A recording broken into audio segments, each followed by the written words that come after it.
এই সূরাটি আয়তনে ছোট হলেও মর্যাদার বিচারে কোরআনে কারীমের শ্রেষ্ঠতম সূরাসমূহের মধ্য থেকে অন্যতম।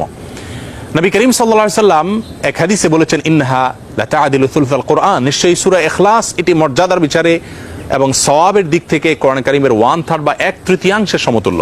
বুখারীর এক বর্ণনা থেকে বোঝা যায় নবী সাল্লাল্লাহু আলাইহি সাল্লাম সূরা ইখলাস একবার পাঠ করলে কোরআন কারীমের 1/3 তেলাওয়াত করার সমান সওয়াব পাওয়া যাবে, সেটি বলেছেন। এর উপর ভিত্তি করে অনেক উলামা ইকরাম বলেছেন, 3 বার যদি কেউ কুল হুয়াল্লাহ সূরা বা সূরা ইখলাস পাঠ করে তাহলে আল্লাহ রাব্বুল আলামিন তাকে গোটা কোরআন একবার পড়ে শেষ করার সমান সওয়াব দান করবেন। অন্য আরেকটি হাদিসে বর্ণিত হয়েছে, এক ব্যক্তি সূরা ইখলাস পাঠ করেছেন, নবী সাল্লাল্লাহু আলাইহি ওয়াসাল্লাম সে শুনতে পেয়ে তিনি বলেছেন ওয়াজাবাত, অর্থাৎ তার জন্য ওয়াজিব হয়ে গেছে। সাহাবা ইকরাম জিজ্ঞাসা করেন, ইয়া রাসূলুল্লাহ কি ওয়াজিব হয়ে গেছে? তিনি বলেছেন তার জন্য জান্নাত ওয়াজিব হয়ে গেছে, জান্নাত আবশ্যক হয়ে গেছে। অন্য একটি বর্ণনায় তিনি বলেছেন, যদি কেউ 10 বার সূরা ইখলাস বা কুল হুয়াল্লাহ সূরা পাঠ করে আল্লাহ রাব্বুল আলামিন তার জন্য জান্নাতে একটি প্রাসাদ নির্মাণ করবেন।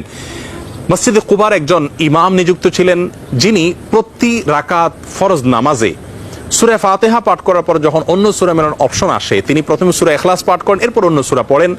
সাহাবা ইকরাম এবং সেই মসজিদের মুসল্লিরা নবী সাল্লাল্লাহু আলাইহি ওয়াসাল্লামের বিষয়টি উত্থাপন করলেন এবং তারা জানতে চাইলেন কেন তিনি এমনটি করেন। সূরা ইখলাস এটি তো প্রত্যেক রাকাতে পড়াটা বাধ্যতামূলক নয়, সূরা ফাতিহার পর তিনি নিয়মিত এটি কেন করেন? সেই ইমামকে ডেকে নবী সাল্লাল্লাহু আলাইহি ওয়াসাল্লাম জিজ্ঞাসা করলেন এর কারণ সম্পর্কে। তখন তিনি বলেন, ইয়া রাসূলুল্লাহ, আমি সূরাটাকে